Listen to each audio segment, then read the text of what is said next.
there, friends and followers. Today's informative video is dedicated to sellers currently in the marketplace. Now, chances are, if that is in fact you, then you have a lot of activity and probably multiple offers in on your property. This video is going to show you how to successfully navigate those multiple offers and a couple nuances to look for there within. Stick around for the next couple of minutes to find out what they are.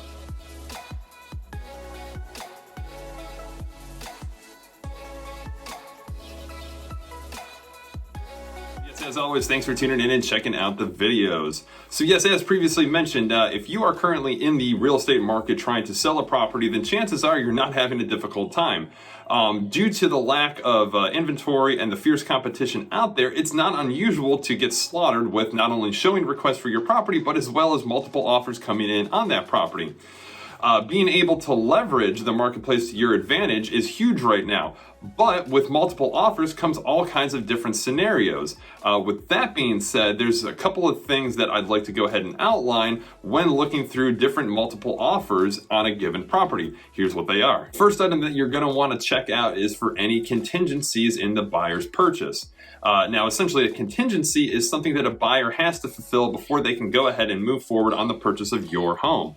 Now, this could be everything from, maybe the buyer needs an allotted amount of time to properly make a job transfer, or more commonly, we see that in some cases the buyer has to sell a home in order to go ahead and purchase your home.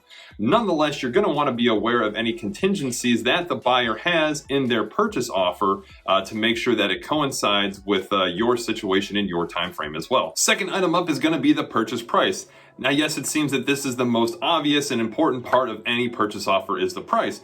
Nonetheless, with that being said, there's a few different details that you're going to want to look in regards to the purchase price. Because of the way that sellers are being able to leverage the market right now, there's no reason why you shouldn't get at or above your offering price for your home on the market. One thing that you're going to want to also take a look at is, of course, any concessions that are being requested by the buyer. Now, by concessions, I mean any closing costs that they may be looking to get back at the closing table or any prepaids for their type of financing. Nonetheless, you're going to want to do the math and calculate to make sure that you're still coming out at or above your offering price for the home on the market. Third thing to keep in mind is any escalation clauses that come in with any given offers. So essentially, what is an escalation clause? It's basically a portion written into the contract that states that that offer will automatically go X amount higher than any other offer that comes in over the price of that offer. To give you an example, let's say offer A comes in at $200,000 with a $1,000 escalation written into it. Offer B then comes in at $205,000. Now, you would think offer B would be the one to go with. Well, with the escalation clause written into offer A, putting it $1,000 higher, you then have offer A at $206,000, making it the ideal one to go with. Nonetheless, keep an eye out for any types of escalation clauses written into any given multiple offers you receive. Fourth and last item that you're going to want to keep top of mind when reviewing all offers is, of course, any appraisal guarantees that are written in or agreed upon with a given purchase offer. And this one is huge.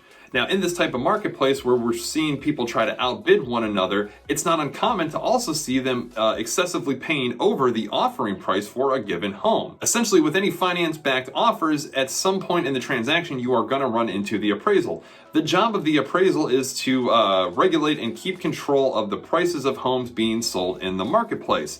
An appraisal guarantee, either written in or agreed upon, essentially states that the buyer is still willing to pay the purchase offer price despite whatever the appraised value comes in at for that finance-backed offer.